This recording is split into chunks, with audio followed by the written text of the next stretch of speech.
And it's my pleasure to welcome you, and especially the team, the FIVB volleyball team that has been working on this project in the last months. Welcome again to the delegation of our evaluation jury, and welcome to the client who would like too many people to always sit in the front, so they decided to sit in the second row. You should probably sit in the front row in the evaluation going back, that doesn't matter. But thank you for working with the team in the last months. And without any further ado, I would like to pass the floor to the team to listen to your presentation. Thank you. Ladies and gentlemen, good afternoon. Thank you very much for being with us today. We really appreciate it. So the title of our project is the following: Framing the FIVB Development Standards. And the client who I've been working with since last November is FIVB, the International Volleyball Federation, and we are pleased to welcome today in this room their representative from the Sport Development Department. So welcome to Diogo Jurema, Kimlati, Margarito Jimenez with the Spanish accent, and Donata Tadia. So before starting, I'm going to introduce you our team from AISTS, Rafael Rezende from Brazil, Boa tarde. Yoe Atano from Japan, Konnichiwa. David Peradalta Negre from Spain, Buenas tardes, buena tarde. and I'm Sylvia Lynn Lamaro from France. Donc, bonjour à tous. In regard with our agenda for today, so we are going to give you the scope of the project that we have been working with in the methodology that has been conducted during these past months, the different phases we went through, and the new proposal that we have developed, present, and discussed with the Sport Development Department at FIVB, but as well as with the General Director of the organization, Fabio Azevedo. So FIVB consists of 222 national federations, 5 confederations. These 222 national federations are divided into 5 categories which define the level of development of volleyball, beach volleyball in their respective countries. So there are 5 categories. Category 1 are the countries which are the less advanced in terms of development. Laos, Bangladesh, Ivory Coast, Congo are some examples. Category 5 are the countries which are the most advanced in terms of development. Brazil, Japan, Poland, Serbia, Italy are some other examples. Having said so, I have one first question to ask to you. Where would you place Switzerland in this categorization? Does anyone can give an answer? From the audience, maybe? Yes? No? 3. That's correct. You will receive a gift after the presentation. So, this categorization system is based on seven indicators. So this is the current categorization system which exists in-house at FIVB. So there are 5 categories, the 7 indicators. The first one, national competition and national league. The second one, international participation. Third one, funding, TV marketing and sponsorship. And then we have other indicators, media, position, management, and development programs. So let's have a look at the second indicators, international participation. For countries in category 1, the countries which are the less advanced in terms of development. It says, national teams do not exist or they are formed but do not compete on a regular basis. 2 questions that we could raise from this statement. What does it mean, regular basis? Are we talking about days, weeks, months, or years? Then, which national team are we referring to? Are we referring to male, female, youth, or senior? So this is one example for category 1, for one indicator, international participation. And this system has a direct impact in terms of membership fees. A national federation in category 1 will pay, in terms of membership fees, less than a national federation which is in category 4. Category 1, they will pay 50 francs Swiss to FIVB for being affiliated each year. Category 2, 100. Category 3, Switzerland will pay 300 francs Swiss. Then, the current categorization system has a direct impact in terms of benefits. FIVB will support more from a financial perspective the National Federation in category 1 and 2, from a plane ticket, hotel accommodation, if they want to travel to go to the Board of Administration or for the Congress. Whereas, National Federation will receive the connection of being one of the most advanced countries of the world in volleyball and beach volleyball. Well, Mr. Valizer, May I ask you a question? Of course. If you are president of a national federation in category 2, what would be your incentive for moving from category 2 to category 3 considering these factors? Could you please repeat the question? Well, actually, this is exactly what was our project was. The first objective was to assess the current categorization system, study the potential adjustments in terms of indicators, in terms of parameters.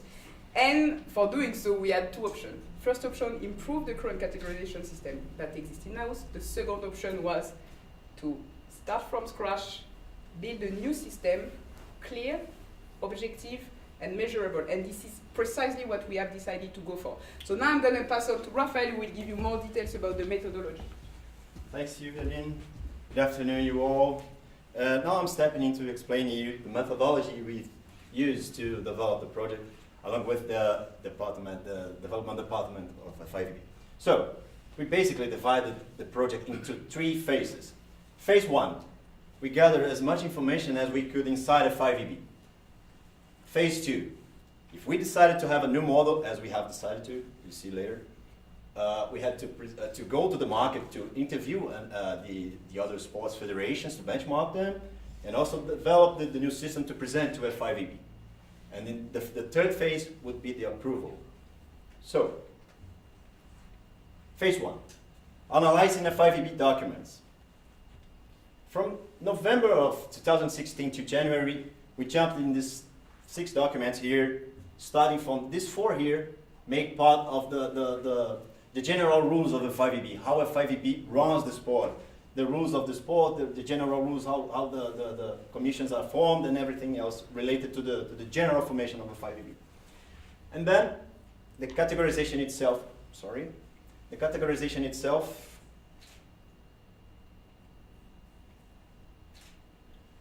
this document here, where you can find the countries divided into category 1, as Silvaline has just mentioned, to category 5, like Brazil, category 4, USA.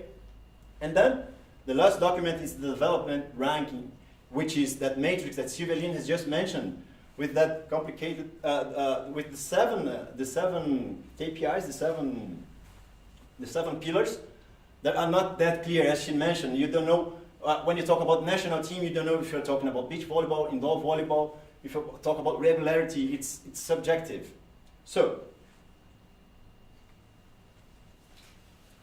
the next step on phase 1 was interview the head of all FIVB departments, the internal stakeholders. And then we interviewed the 12 departments they have there, plus the development commission, which is located in Central America, Mr. Mushtaq, with 3 simple questions. Do you know the categorization system? If so, how the categorization system is used in your department? And the third question, which is the most important, if we were to develop a brand new system, which would be your suggestions for us? And then these outcomes came. The rankings known but not that used by the department. The categorization system that is currently used today does not fulfill the needs of the department. And the suggestions, these outcomes were really important for us. Create key performance indicators related to each department. Customize them. So, finalizing this first phase, we have to say that the current system, like I've just said, is hardly used or known within the departments.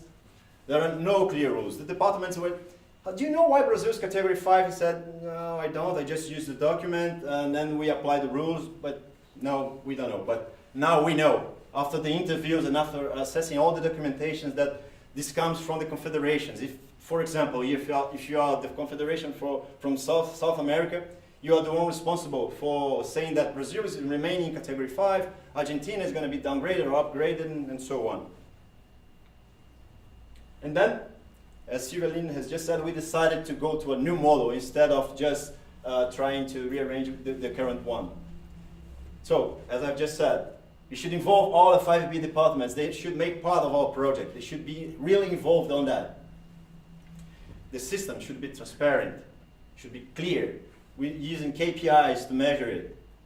Be objective with the scoring system. Now FIVB would measure it itself, would not depend anymore on the confederations to do the job. And so, going to phase 2, I'll call my teammate Yohei here to explain to you how we benchmark the federations. Yohei. Thank you, Rafael. So after studying about FIVB in phase 1, including analyzing the FIVB documents, as well as conducting an interview for the internal stakeholders, now we're going to move on to phase 2, which we reached out to the other international federations to study about their system and models. So there are 3 reasons why we selected those international federations. 1, from the AISTS network. 2, internal suggestion. 3, based on the case study we actually covered during the AISTS course. So now here's a map of the international federations, 6 international federations who are willing to cooperate into this project. Starting from International Korfball Federation, Wrestling Federation, Rugby Federation, Tennis Federation, Table Tennis Federation, and Badminton Federation. So, unfortunately, I could not include one of the international federations we conducted the interview due to no agreement of the disclosing information. So how we did interviews, we decided to have 5 key questions. Here you can see the list of the questions and outcomes of each interviews. And from the first and second question, you can see many of the international federations we conducted the interviews have clear categorization system or ranking system to divide and group up the national federation member based on development. And also, they have clear indicator and a KPI to measure the performance of a national federation member. And out of 5 questions we went through, we found 2 major findings that we can actually adapt into our system. And first, none of the international federation we interviewed has a clear system to measure the growth of the national federation development. And also, we found it is really important to have the reward system. And for this case, for example, Badminton Federation has a really unique system to distribute voting power based on the development of the national federation member. So I'm going to pass this on to David, who will explain the next step, which is scoring system and developing our new model. Thank you, Yohei. Just as a quick wrap up and in order to make sure that we are all on the same page, the main conclusion of the first phase was that a new categorization system should be defined.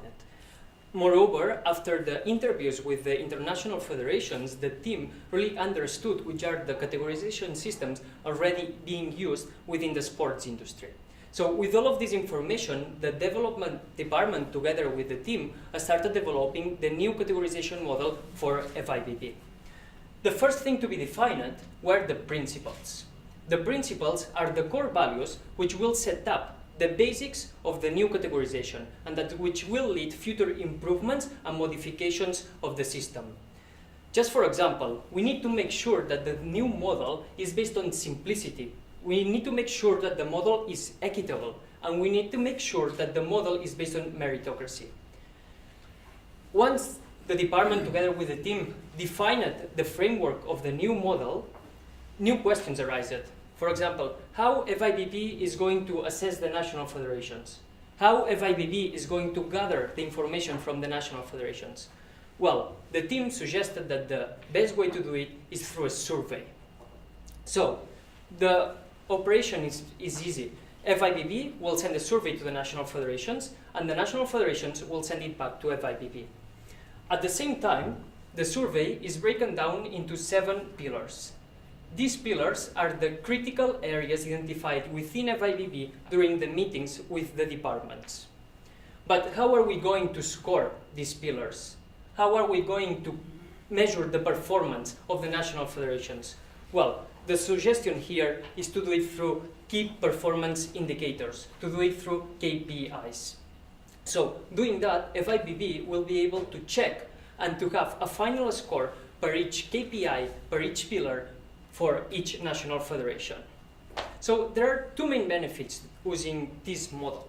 The first one is that FIVB can adapt this model depending on their needs as well as depending on the new trends of the industry.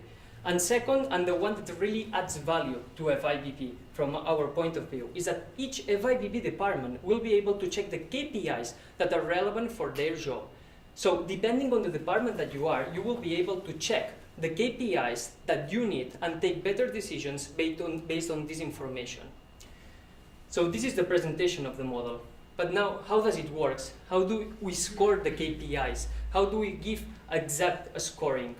Well, we're going to explain it through a practical example. The first thing to say is that the team suggested 3 new models to FIVB, but there are not major differences. So we're only going to explain one of them. And we're going to do it through the example of country X. Country X in 2016. And specifically, we're going to assess the KPI number of clubs, which falls within the pillar sports and technical. Okay? So, within the KPI, we're going to split it into 2 different parameters. On one hand, we want to analyze, we want to know the total number of clubs within country X in 2016. But at the same time, we want to know the growth in terms of number of clubs of this country. Why do we want to know that? Well, on one hand, it's not the same comparing the number of clubs of United States than the number of clubs that could have Malta, for instance. At the same time, using the growth, what we are doing is we're engaging the national federations to improve. We are engaging the national federations to keep developing volleyball in their country. Because if they do so, they will have a final better result here. And at the same time, we are allowing FIVB to weight the 2 parameters as they consider that is more suitable for them. So if they consider that the number of clubs is more important than the growth, they just weight it higher than the growth. In our case, what we decided to do is to split it 50 and 50%. So as you can see, each parameter is divided into different ranges, which will bring different points. In this specific case, the total number of clubs of country X in 2016 is 75 clubs. And the growth compared to 2015 to 2016 in terms of number of clubs is 1%. So how many points they receive in total? 2 points for the first parameter and 1 point for the second one. Then it's just simple mathematics. You just multiply the points per the weight, which makes that in total the country receives 1.5 points per this specific KPI. If we do so with all the KPIs, we will have the final result for the pillars. What do we get from this? Well, on one hand, we can compare different national federations based on this final score, but at the same time, and the most important thing, is that we are allowing FIVB to compare each national federation with itself depending on their performance during the last year. So we are engaging the national federations to improve. Finally, we suggest to do a two-year cycle, so to send this survey every 2 years. Why? Because then FIVB will be able to set up goals to the national federations and really define a path of growth for them. Now I'm going to pass the floor to Yohei, who is going to explain the pros and limitations. Thank you, David. So I'm going to quickly go over the pros and cons of our new model. Pros, self-comparison. We can compare one national federation's performance with its past performance. And it's measurable based on quantitative scoring and with clear KPI. Cross-department, and most importantly, we can measure the path of growth. And limitation, we still have to depend on a national federation member to get back to the survey, and we collect the data. And also, we have to develop new rewarding system to motivate the national federation member to develop their performance.